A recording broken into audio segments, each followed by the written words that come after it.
I have 5,895.4 hours. For me, I believe I'm the one with the least amount here. I've only got about 2,228. I've been playing for like 670 hours. I've had moments where I was extremely addicted to VRChat, yeah. Not anymore, but I have way too many hours in this game. It's not like super crazy. I got 1,889. Honestly, I didn't really expect VR to be as social as it is. I sort of thought it was going to be more like solo video games. I mean, I've heard stories of like the metaverse, but it didn't really seem like it was actually a real thing. I know that sounds like an odd answer because yeah, you can have like actual like deep conversations, and then it becomes more appealing to just gamers. Like, I'm not really a gamer that much anymore. Like, I'm a 26-year-old woman. I kind of do other things as hobbies. Like, I like writing poetry and having like random philosophical conversations. It's interesting because VR actually has a lot of those like creative and like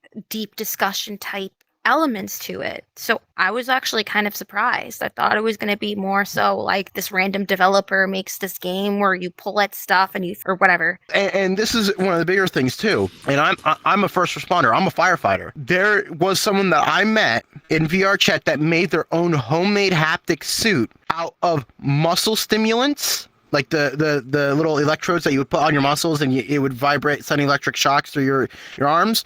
Someone jerry-rigged a bunch of those around their entire body up to a car battery so that they could feel everyone touching them everywhere on VRChat. I kept telling them, do not use it. Take it off. It is not worth it. But they don't care because they are so immersed in the VRChat. They want to be VRChat. They want to feel people touching them. They want to feel everything. Only a small percentage of people who watch my videos are actually subscribed. So if you end up liking this video, consider subscribing. I think what makes it so addicting is that there's a lot of young kids on here, mostly like teenagers that are like, because this is like a dating app at this point. I mean, it's not really a dating app, but a lot of people come on here to interact because maybe they can't interact in real life because they have a hard time. So they come here to warm up to it. Plus, there's a lot of daters on here, people who can't see each other from faraway places, so they get VRChat to feel something real until they meet. But I think the reason why it's so addictive is because it helps escape from what reality is and what it can be and come here and experience something totally new and brand. For me, again, it's like definitely I have healthy boundaries. I play a lot of video games and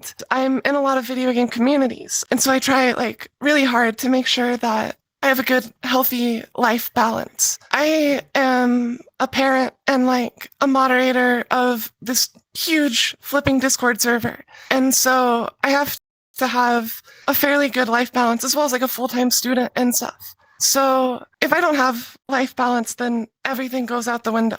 So as much as I love VR and I'll never be like full on addicted to it, I don't think that there's anything wrong with like putting a ton of hours into a game, but there's also people living in VR and like sleeping in VR and doing everything in VR. And at that point, you really have to think about like, what are your actions doing to you, but also to the people around you? Like, what is your family or friends? Think about that. And if you don't have any outside of VR, then that's an interaction you might be really missing out on and depriving yourself of. VR isn't everything, as cool as it is. There's still like a whole other reality to explore. I did VR while on Oxy, but like it was prescription Oxy because I had just had surgery, not like being like a heroin or like opiate addict. Yeah, no, but it was like literally just had surgery, taking this as prescribed. And one thing that I thought was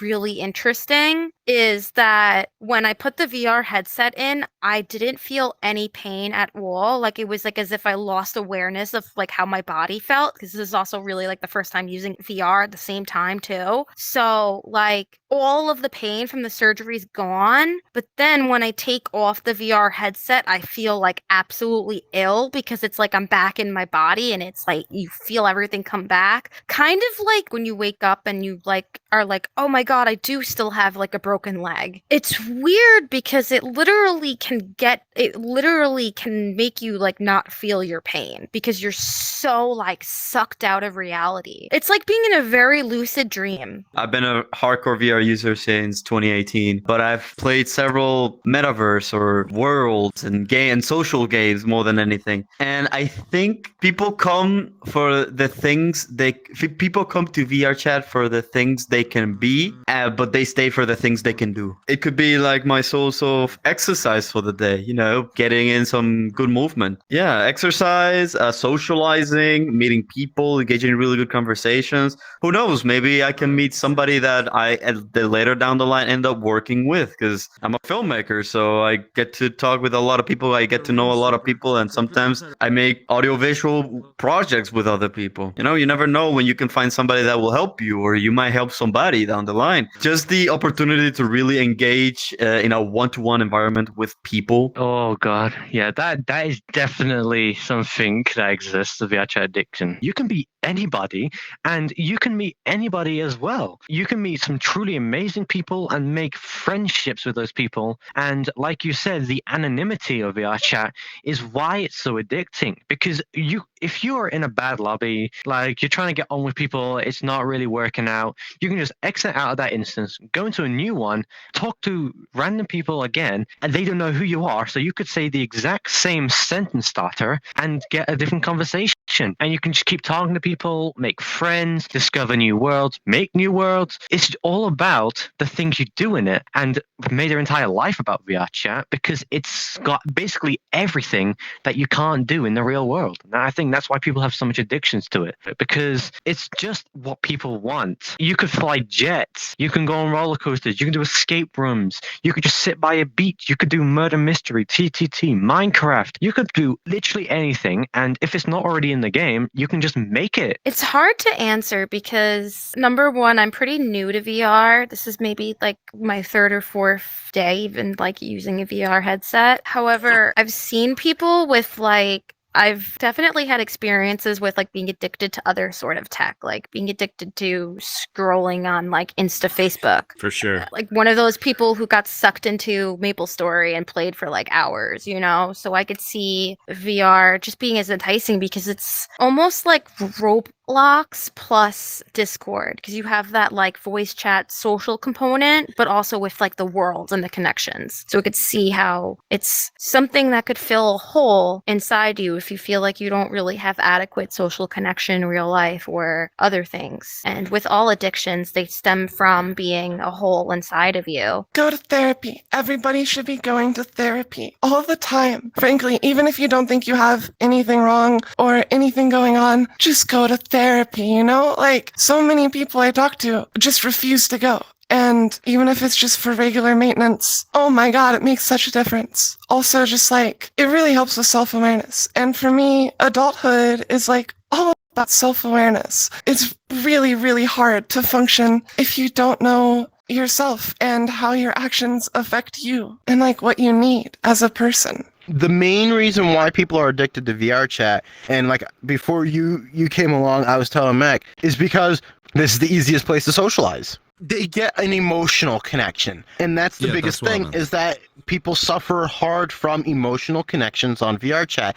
They will immediately go for something that they get some kind of love, because you don't know what the person's suffering from outside of the headset. So for all you know, they could be having a hard-ass day, and they'll immediately be like, oh, they're showing me some kind of affection, I'm going to immediately attach to it. That's where everybody is. Exactly. It's literally all of our friends are here. All of our relationships are here. Everything we do is VR chat, and VR chat is literally us. There's probably not a day that people have 20,000 hours, and the reason why they have it is because they sleep on VR chat, or they don't have a job and they're not taking care of themselves IRL, which they honestly should be, and they don't. That's one of the pieces of the iceberg of VR chat that's below the surface, is people don't take care of themselves. They're always drinking, partying, sleeping in VR, or they're off doing something that could be really bad for them, and they're not taking care of themselves. I try out a lot of my friends, I keep telling them, do not sleep in VR. It's bad for your eyes. It's bad for your headset because you'll get OLED burn, and that OLED burn will immediately destroy the lenses of your headset, and you're going to have to probably get a new headset. And so that's why a lot of the worlds now have a darkness option to turn the brightness off. And guess what? There's a world that has an alarm clock system. You can literally go in there, set an alarm, fall asleep, and it'll blast in the iPhone alarm sound in your ear for you to wake up. Yeah. So Yeah, this I myself VRChat's need not the going to second pay one my here with the most bills. hours. I mean, yeah, I could, as a content creator, I could take commissions and people can pay me. But then it's on their own hands at that point to do whatever the hell they want with whatever they do. Me, VR doesn't run my life. But like I said, a lot of people have the unhealthy obsession of needing to sit in front of a mirror, needing to be on here. And if they're not on here, like they'll go do their 9 to 5, come home, eat, sleep, like eat, bathroom, whatever, and then immediately get on VR chat until like the next day because they don't know what else to do. A lot of the times I've played VR, it's actually not by myself. It'll be with a friend or my son or like his dad, and then his son are playing and my son are playing. And it's like one person holds the phone and the other person's like in the headset, and then we sort of switch places and then we talk to each other about what's going on in the game. And then some friends are like very fascinated with it. Like my friend Alyssa, she's like sitting in the room drinking her drink. She's kind of just like totally uninterested, probably enjoying the conversation.